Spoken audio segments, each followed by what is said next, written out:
So essentially, you know, when the crossfader is on this side, you only hear the beat.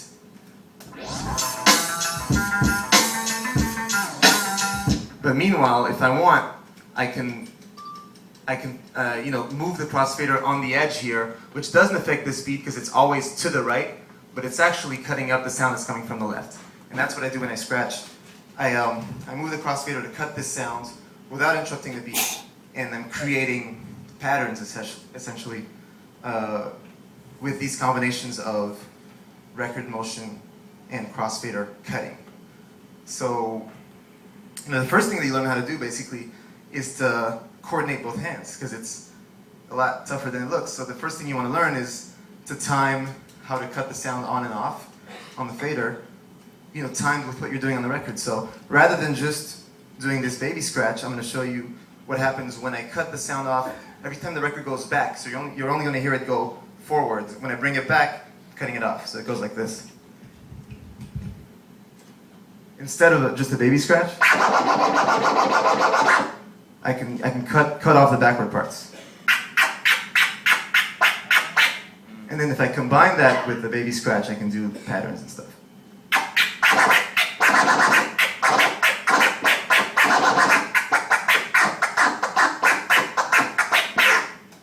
So that's, you know, simple cutting. When you do that scratch where you're only catching the forward motion, if you start doing that faster, it's called a stab. So a stab scratch is, you'll hear it, I'll do it right now, it sounds like you're actually stabbing a record or something. And it's only forward motion. So technically it's pretty simple to understand. It's just coordination.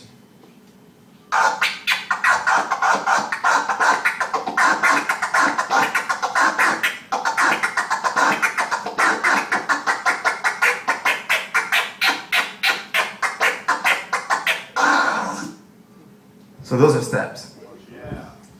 Another scratch that you can learn pretty simply and understand, because there's only so much I can show also when you guys aren't right here, so I'm going to, you know, go over concepts that you can even understand without even seeing it up close or trying it yourself. The stab is easy to understand. It's just forward motion, cutting off the back. The transformer scratch is when you cut with the crossfader, regardless of what you're doing on the record. You're cutting up the sound on the crossfader and basically moving the record very slowly just to create a sound. It doesn't really matter what it is. You just want a sort of continuous sound that's coming from the record. So you might just be like moving it slowly forward and then backward. You just want a continuous sound, and you're cutting it up on the crossfader. And it sounds like this.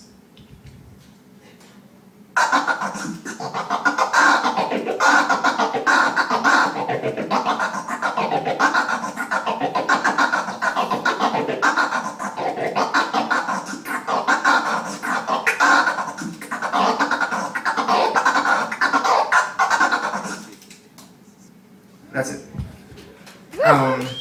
Transformer scratch, which was popularized by guys like Jazzy Jeff and a lot of Philly DJs in the late 80s, early 90s. Then you have a scratch that's called the chirp. And the chirp is called its chirp because it sounds like a bird chirping. I'll demonstrate.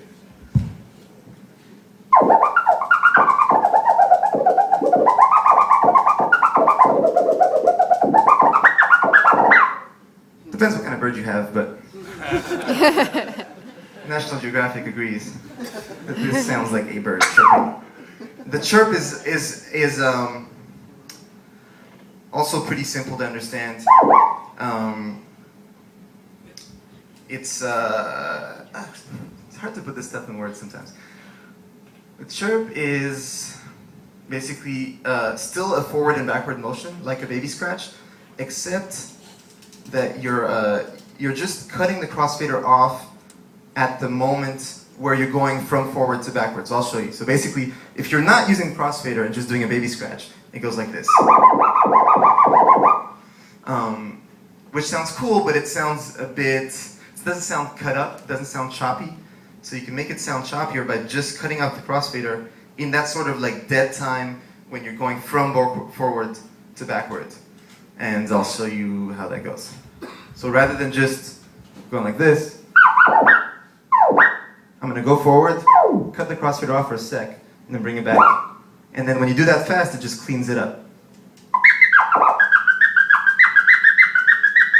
Instead of this. So you hear how it's choppier. So if you start doing a chirp faster, it sounds like this.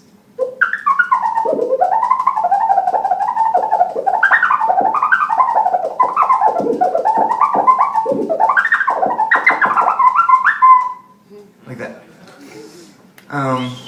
So then there's scratches that came along later that are a bit more technical. A scratch that's very easy to recognize even visually is the crab scratch, which is a scratch where you use many fingers on the crossfader.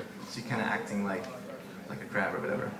And that allows you to, it's kind of like a faster transformer scratch, because the transformer is where you're cutting up the sound on the crossfader. With the crab scratch, you're using many fingers, and you can just get a faster motion there.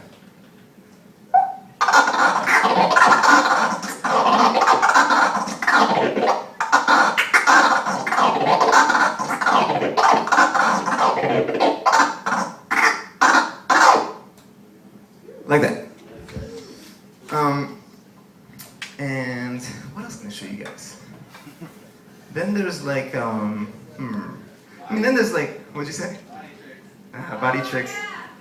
That's a personal preference, and it's like, it's more of a show thing. I want to really like work on the technique here. You can do whatever you want for show after, if you want to like scratch with your butt or do a heart with your hand, whatever. It's personal, but I'll show you like what you're really doing on the record. So, there's scratches called bends, or tears, which are more like with where you vary the speed on the record. Because what I showed you so far, I'm simply just going back and forth and things like that. But there's not, there isn't much tonality to the scratches that I just showed you. They're all pretty monotone.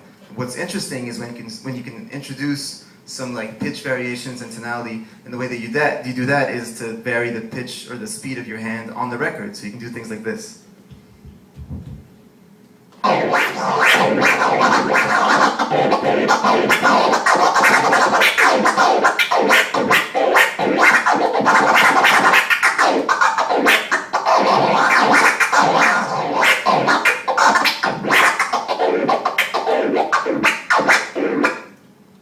Stuff like that. It has more character, I find. I'm very fond of those kinds of scratches because it almost sounds like someone's like talking, like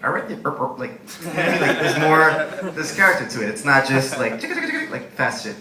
So that's one way to insert some personality into your scratches. And what we're gonna do a little bit later is a lot of you guys put your names on a paper and put it in this bag here. I'm gonna grab some names later, and some of you can come up and actually try a few scratches, and I'll show you in person, how that works.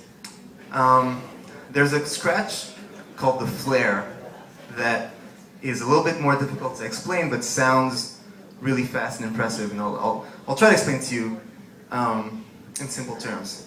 Basically, for a long time, when people were scratching, they were cutting up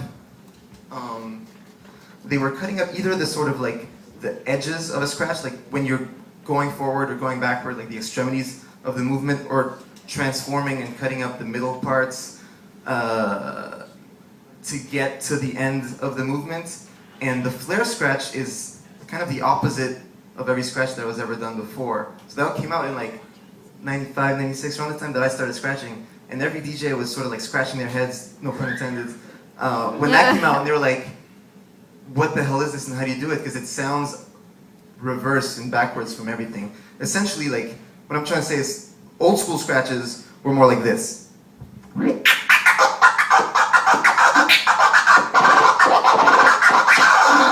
Like very clear cut, and what you were doing on the crossfader was sort of cleaning up what you were already doing on the record. And the flare scratch instead inserts these cuts in between sounds that you're creating on the record. So suddenly you can like double or triple the amount of scratches that you're hearing. So rather than just kind of cleaning up the motion that you're doing forward, backward, whatever, with a flare scratch, you're inserting these little cuts in between. So I'll show you what that means. Basically, on the record, I'm just going to go forward, backwards. So you're hearing like 1, 2, 1, 2, 1, 2. I'll show you what I do when I do what's called a single click flare, in that it's going to double the amount of sounds that you hear.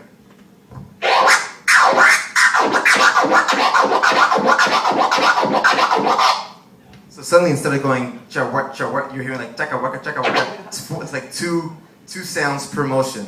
You can do even more cuts on the fader on each motion, and suddenly you're going to triple it like this. This is so double click flare creates 3 sounds because there's one that's already from the record.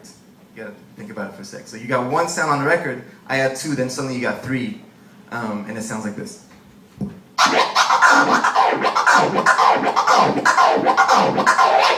Like 1, 2, 3, 1, 2, 3, 1, 2, 3 for every time that I just move the record. And when you do that fast, it sounds really impressive.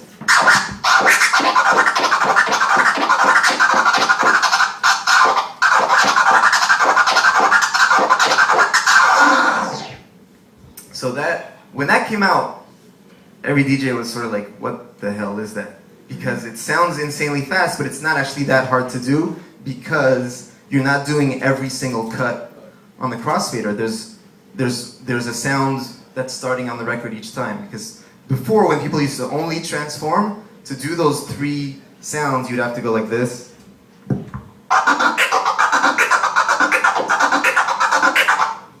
And it sounds clean and all, but there's like, you can't do that too fast. You're only human, right? Like, you don't have infinite speed or whatever. So when people started doing these flare scratches that like multiply the amount of cuts that you hear, it sounded so fast, and everyone was like completely blown away. Like, how do you do this shit? Because it sounds too fast. So I'll show again the difference between if you do a transformer scratch to hear these 3 sounds, 3 forward, 3 back, whatever, and then I'll show you with a flare how much faster I can go. So transformed, which is like the old school way.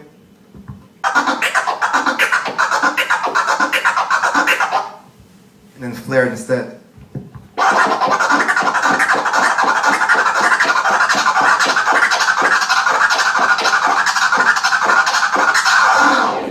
Much faster, right? Yeah. Good question. Yeah, so, yeah, maybe we should, as I'm doing this, I'm going to think of little, pointers to show you for the mixer.